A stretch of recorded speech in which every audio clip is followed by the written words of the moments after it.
He participado en entierros con cientos de personas, música, flores y hasta fuegos artificiales. Pero también me ha tocado lo contrario. Funerales solitarios, tan silenciosos que lo único que acompaña es el ruido de la pala golpeando la tierra. Y esos son los que más me marcan.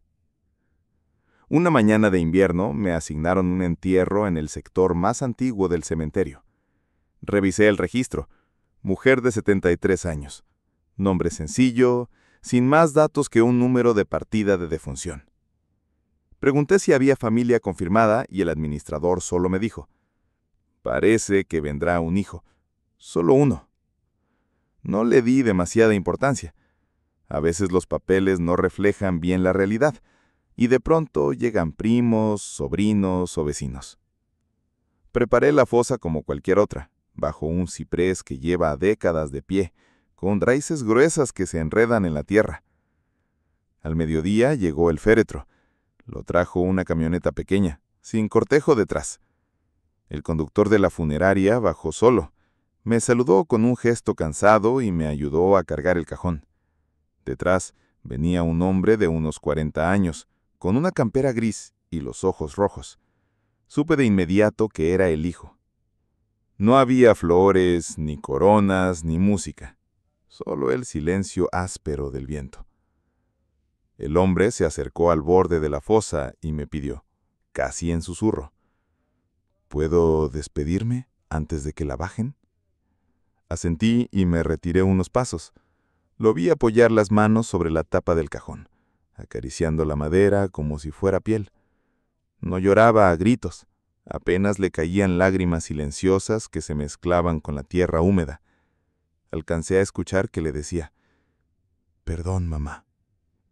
Perdón por no haber estado más. Cuando me hizo una seña, bajamos el ataúd entre los dos. No había nadie más para ayudar. Y lo curioso fue que él no soltó la cuerda, aunque yo le pedí que lo hiciera. Bajó el cajón completo conmigo, como si quisiera acompañarla hasta el último segundo. Al echar la primera palada de tierra, el golpe seco resonó con fuerza. El hombre se estremeció, pero no se movió. Dejó que siguiera trabajando. Cuando terminé de cubrir la fosa, permaneció de pie unos minutos, mirando el montículo de tierra recién removida. Luego sacó de su bolsillo un papel arrugado. Lo leyó en silencio, lo dobló y lo enterró con las manos al pie de la cruz. No supe qué decía esa carta. Tal vez era una disculpa, tal vez un recuerdo, o quizá una promesa. Lo cierto es que ese gesto me impresionó más que cualquier discurso. Era la manera más íntima de despedirse, sin testigos, sin ritos, solo unas palabras escritas para quien ya no puede leerlas. Antes de irse, se acercó a mí y me agradeció. Su voz temblaba, pero fue firme. Gracias por no dejarla sola. No supe qué responder. Apenas le puse una mano en el hombro. Cuando se marchó, me quedé un rato observando la tumba. No había flores ni placas costosas, solo un montículo de tierra fresca bajo el ciprés. El cementerio estaba vacío, pero en ese silencio había algo profundo, como si toda la despedida de esa mujer se resumiera en un hijo arrepentido y una carta escondida bajo la tierra. He pensado mucho en ese entierro. Uno se acostumbra a la multitud, a los rezos en coro, a los discursos largos, pero lo esencial está en esos momentos pequeños, íntimos, en los que alguien deja todo en silencio frente a una tumba. Ahí es donde entiendo que nuestro trabajo no es solo abrir y cerrar fosas, también es sostener la dignidad de quienes parten, incluso cuando nadie más viene a despedirlos. Con los años he aprendido que el dolor no se mide por la cantidad de flores ni por el número de asistentes. A veces el llanto de una sola persona pesa más que el de 100. Y ese día, en ese rincón antiguo del cementerio, sentí que estaba presenciando la despedida más verdadera de todas. La novia del cementerio. De todos los entierros que me tocó atender, Hay uno que nunca olvidaré, el de una novia. No era una muchacha cualquiera, era una chica de apenas 27 años que murió la noche antes de casarse. Un accidente de auto en la ruta, volviendo de los preparativos. Llegó al cementerio con el vestido blanco que ya no alcanzó a estrenar en la iglesia. La familia decidió enterrarla así, con su velo y su ramo de flores artificiales en las manos. Yo mismo ayudé a bajar el ataúd. Recuerdo el murmullo de los presentes, la música tenue de un violín que alguien llevó, y la madre repitiendo entre sollozos: mi niña se casó con la muerte. Fue un entierro extraño. El aire estaba más frío que de costumbre, como si una corriente helada recorriera las filas de cruces. Yo no suelo creer en esas cosas, pero juraría que cuando cerramos la fosa, sentí un perfume intenso a rosas, aunque no había rosas entre las flores. Los días pasaron, y la tumba de la novia empezó a ser visitada por desconocidos. Dejaban velos, ramos de flores blancas, hasta zapatos de tacón en miniatura. Algunos decían que era para cumplir su boda en el más allá. Otros que era para pedirle favores, como si la joven se hubiera vuelto una especie de santa. Pero lo que nadie se explica es lo que ocurre en las noches de luna llena. Yo lo vi por primera vez un octubre. Estaba de guardia y a lo lejos distinguí una figura blanca moviéndose entre las tumbas. Pensé que era un ladrón envuelto en una sábana o algún borracho. Pero cuando la luz de la luna la iluminó mejor, vi claramente un vestido de novia, largo, arrastrando un velo que se confundía con la neblina. Caminaba lento, como flotando, y parecía buscar algo. Quise gritar, pero la voz no me salió. La seguí con la linterna temblando en la mano, y cuando estuve a pocos metros, la figura se giró. No tenía rostro, solo un hueco oscuro bajo el velo. Sentí un frío en el pecho y retrocedí de inmediato. La visión desapareció al doblar una esquina, justo en la dirección de su tumba. No fui el único que la vio. Otros sepultureros cuentan haberla encontrado de pie, junto a la reja de entrada, como si esperara que alguien viniera por ella. Una vez uno de los muchachos que trabaja conmigo juró que la novia lo llamó por su nombre con una voz dulce y rota, pidiéndole: «Acompáñame al altar». Las cosas se pusieron más extrañas cuando, en cierta ocasión, al abrir un nicho cercano para un traslado, encontramos un velo blanco enterrado bajo la tierra. Limpio, como recién puesto. Nadie supo explicar cómo había llegado ahí. Con el tiempo el rumor se extendió en el pueblo. Algunos jóvenes entraban al cementerio solo para verla, convencidos de que si aparecía en su camino, significaba que su boda estaba maldita. Otros venían a dejarle flores para pedirle que no se les apareciera en sueños, y de hecho empezaron a circular historias de sueños inquietantes. Una vecina me contó que su hija, a punto de casarse, soñó 3 noches seguidas con una mujer vestida de blanco que le entregaba un ramo marchito. Cuando despertaba, me dijo, la habitación olía a tierra húmeda. La boda se canceló a la semana, después de que el novio enfermara gravemente. Otra mujer juró que, camino al cementerio a visitar a sus padres, vio a la novia de espaldas, peinándose frente a un espejo que sostenía en la mano. Dice que cuando se acercó para hablarle, el espejo cayó al suelo y se hizo añicos, pero la figura se desvaneció antes de que tocara el suelo. En los pedazos de vidrio, según ella, todavía alcanzó a ver un rostro pálido, cubierto de lágrimas negras. Yo mismo he sentido su presencia más veces de las que quisiera. Una madrugada de verano, mientras regaba las plantas del sector, escuché pasos detrás de mí. Eran pasos arrastrados, como de vestido pesado. Al darme vuelta, no había nadie. Sin embargo, el agua de la manguera empezó a salir sola en dirección a una tumba, la de ella. Lo peor fue una noche en que me quedé dormido en la caseta. Soñé que estaba en una iglesia vacía. El órgano tocaba solo, y al fondo, alguien caminaba hacia mí con un vestido blanco. No podía moverme. Cuando estuvo frente a mí, levantó el velo, y vi que no tenía ojos, solo huecos oscuros. Me entregó un anillo helado, tan frío que me desperté sobresaltado. Lo más inquietante fue que al abrir la mano en realidad, tenía un círculo rojo marcado en el dedo, como si realmente me hubieran puesto un anillo. Desde entonces, evito pasar solo por ese sector. Los que vienen de visita siguen dejando velos, flores, hasta cartas donde le piden ayuda o protección. Pero yo creo que la novia no protege a nadie. Creo que sigue buscando lo que le arrebataron. Una boda, un altar, un esposo, y que cualquiera de nosotros puede convertirse en el reemplazo. En este trabajo uno aprende que no todos descansan en paz. Los que parten con asuntos pendientes suelen volver de algún modo. Y a esa muchacha, la vida le quitó el sueño más grande de todos. Por eso cada vez que la luna ilumina las tumbas, su figura blanca se arrastra entre las sombras, buscando a alguien que la acompañe. Yo que la vi de cerca, sé que tarde o temprano encontrará a su novio. Solo espero que no sea yo. Los llantos en el sector de los angelitos. Trabajar tantos años en un cementerio me ha dado costumbre a la muerte, pero hay un rincón que todavía me pone la piel de gallina, el sector de los angelitos, donde descansan los bebés.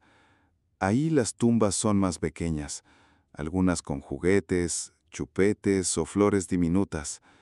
De día parece un jardín triste, de noche es otra cosa. Recuerdo bien una guardia que me tocó hace unos inviernos. El viento soplaba fuerte y yo debía vigilar porque habían denunciado a unos muchachos que entraban a beber entre las tumbas. Cerca de la medianoche, mientras recorría el sector de adultos, escuché algo que me heló la sangre. Un llanto de bebé, agudo, nítido, como cuando un recién nacido pide a su madre. Pensé que era mi imaginación, que el viento podía engañarme. Seguí caminando, pero el llanto se repitió, esta vez más cerca. Entonces caí en la cuenta de que venía del sector de los angelitos. Encendí la linterna y avancé despacio. Cada paso me parecía más pesado. Las tumbas blancas se iluminaban a ratos, y las sombras parecían moverse entre las cruces. El llanto se mezclaba con el silbido del viento. Me dije, es imposible, aquí no hay nadie. Y sin embargo, el sonido estaba ahí, como si un bebé estuviera enterrado vivo. Al llegar, encontré una tumba recién adornada. Todavía tenía flores frescas y un globo con la inscripción, «Te amamos, mi cielo». Fue justo frente a esa tumba donde el llanto se volvió insoportable, desgarrador, como si viniera de bajo tierra. Yo, que me considero un hombre duro, sentí que las piernas no me respondían. Me acerqué con la linterna temblando en la mano y vi algo que nunca olvidaré. El globo empezó a moverse solo, aunque no había viento ahí dentro. Subía y bajaba como si alguien invisible lo sujetara. Cerré los ojos un segundo, recé un Padre Nuestro y di un paso atrás. El llanto cesó de golpe. Silencio absoluto. Creí que había enloquecido, que la oscuridad me jugaba una mala pasada, pero al volver a la caseta, el velador que me acompañaba esa noche me dijo sin rodeos, «¿Escuchaste, no?» No quise admitirlo, pero su cara me lo confirmó. Él también había oído el llanto. Desde aquella noche, cada vez que paso por el sector de los angelitos en horas oscuras, escucho ruidos extraños, risitas, balbuceos, el tintinear de los juguetes que las familias dejan sobre las lápidas. Una vez incluso encontré un chupete a medio enterrado en la tierra, como si hubiera sido usado hacía poco. Lo recogí con guantes y lo dejé sobre la tumba más cercana. Pero hasta hoy me pregunto, ¿cómo llegó ahí? Otra ocasión, mientras cubría un entierro nocturno, porque a veces por cuestiones legales o religiosas, las familias piden sepultar al pequeño antes del amanecer, vi algo que me erizó hasta los huesos. Estábamos bajando el pequeño féretro blanco cuando todos los celulares de los presentes comenzaron a sonar con interferencia, como si una señal invisible los alterara. La madre, entre lágrimas, dijo, «¿Escuchan? Es su voz. Está llorando». Yo no escuché nada en ese momento, pero al echar la primera palada, sentí un murmullo, como un gemido muy leve que venía desde la tierra removida. Nadie más lo notó o nadie quiso admitirlo. Con el tiempo empecé a notar un patrón. Las noches más inquietantes en ese sector son las que coinciden con aniversarios de fallecimiento. Justo en esas fechas aparecen juguetes movidos del lugar, flores que se marchitan de golpe o velas que se encienden solas, aunque no haya encendedor cerca. Una madrugada de agosto, encontré una vela ardiendo junto a 3 tumbas.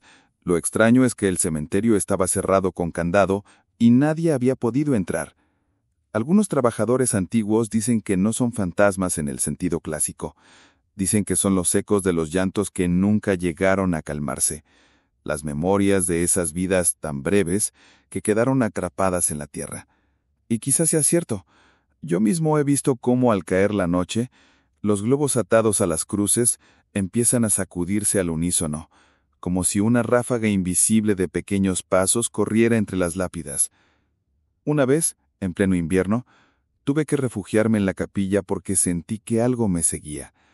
Iba caminando rápido entre las tumbas y oí muy claro el golpeteo de unas manos pequeñitas contra la madera, como si alguien tocara desde dentro del cajón. El sonido era insistente, rítmico, como un tambor suave. No lo soporté y me marché corriendo. Al volver con más calma, no había nada. Solo el frío y el silencio.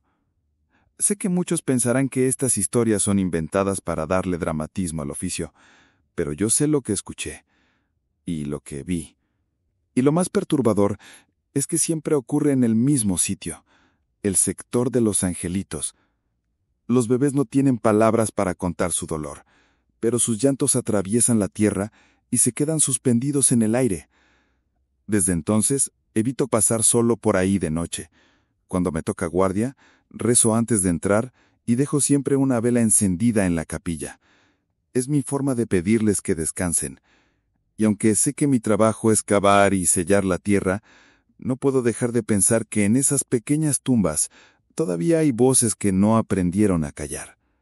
Porque en este oficio uno aprende que los adultos mueren dejando recuerdos, historias, palabras, pero los bebés se van dejando solo un vacío. Y ese vacío, créanme, es más ruido que cualquier grito.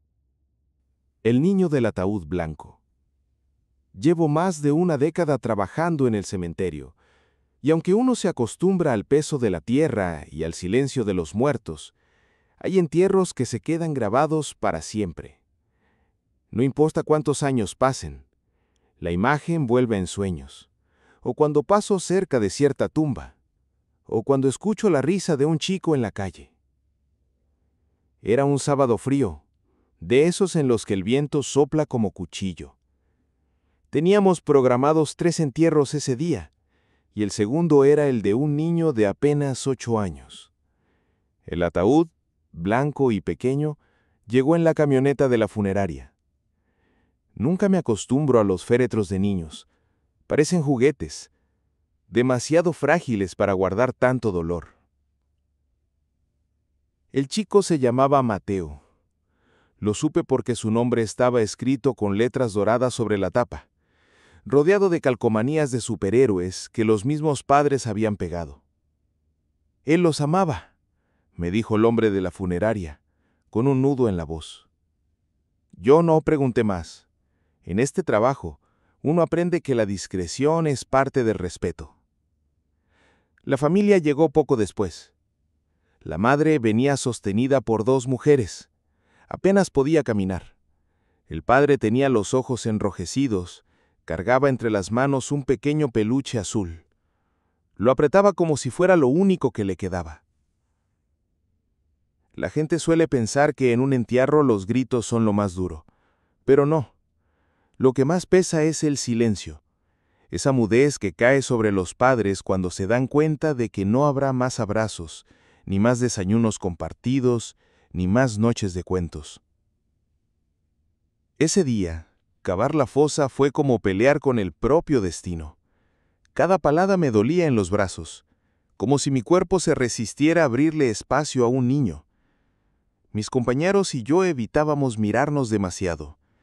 Sabíamos que si lo hacíamos, se nos iba a notar la tristeza. Cuando llegó el momento de bajar el ataúd, El padre insistió en ayudar. Se colocó al borde de la fosa, agarró la cuerda con nosotros y la sostuvo con una fuerza que no parecía humana. Sus manos sangraban de tanto apretar, pero no soltó hasta que el cajón descansó en el fondo. Luego dejó caer el peluche dentro, con una delicadeza que me partió el alma. La madre, en cambio, no podía hablar. Se arrodilló sobre la tierra y acarició el aire como si aún pudiera tocar la cara de su hijo. Una de las mujeres que lo acompañaban comenzó a rezar en voz baja, y poco a poco todos se sumaron. Yo cerré los ojos un instante. No soy muy religioso, pero en ese momento recé también, aunque fueran palabras torpes, porque no sabía qué más hacer. Cuando echamos la primera palada de tierra, el golpe seco sobre el ataúd me sonó como un trueno. Los padres se abrazaron y se desplomaron en llanto. Nunca me había costado tanto terminar una sepultura. Normalmente uno se concentra en el trabajo, en la técnica, en el movimiento repetido de la pala, pero ese día cada gesto era un recordatorio de lo injusto que puede ser el mundo. Esa noche no dormí. Me quedé pensando en Mateo, en los dibujos que quizá todavía quedaban pegados en las paredes de su cuarto, en los cuadernos sin terminar, en la bicicleta que ya nadie usaría. Pensaba también en mis propios hijos, que por entonces eran de la misma edad. Me levanté de la cama, fui a verlos y me quedé un rato sentado junto a ellos, escuchando cómo respiraban en sueños. Entendí que mi oficio, aunque duro, también me enseñaba a valorar la vida de una forma brutal. Cada día podía ser el último. Hoy, cuando paso por la sección donde descansa Mateo, no puedo evitar detenerme un segundo. Su tumba está cubierta de juguetes, carritos, muñecos, pelotas pequeñas. Alguien, quizá los padres, quizá algún familiar, los cambia de tanto en tanto para que no se estropeen con el sol o la lluvia. A veces veo flores frescas, otras veces globos con mensajes escritos, y cada vez que los miro siento que ese niño sigue vivo en la memoria de quienes lo amaron. Ser sepulturero no es solo cavar y tapar, es ser testigo de las historias más íntimas de las personas, de sus despedidas más duras. Mateo me enseñó que el silencio de los niños pesa más que cualquier tierra, y que nuestro trabajo, aunque anónimo, guarda un valor invisible, ofrecer un lugar de descanso y un espacio donde la memoria pueda seguir respirando. Nunca pensé que terminaría trabajando en un cementerio. Cuando era chico, mi madre solía llevarme de la mano por la avenida que bordea el Camposanto, y yo apretaba fuerte los ojos para no mirar las cruces que asomaban por encima de la tapia. Tenía la idea, como muchos, de que los muertos podían escucharme, o de que me arrastrarían con ellos si lo miraba demasiado. Ahora, después de más de 15 años de oficio, camino entre las tumbas como quien recorre la sala de su casa. Con respeto, sí, pero sin miedo. Llegué al trabajo de sepulturero por necesidad. Me habían despedido de la fábrica de muebles y un tío lejano, que ya estaba empleado en el cementerio, me ofreció un puesto eventual. Es duro, me advirtió, pero siempre hay trabajo. Y no se equivocó. La muerte no conoce crisis ni recesiones. A los pocos meses ya formaba parte del plantel fijo. El primer entierro que me tocó preparar todavía lo recuerdo. Era pleno verano, el sol rajaba la tierra, y la fosa se nos resistía como si estuviera hecha de piedra. El difunto era un hombre joven, apenas 30 años, muerto en un accidente de moto. La familia estaba destrozada, y yo, con la pala en la mano, sentía un nudo en la garganta. No lloré, pero esa noche no pude dormir. Me preguntaba cómo sería para los padres dejar ahí, bajo la tierra, al hijo. Fue entonces que entendí que este trabajo no consiste solo en cavar.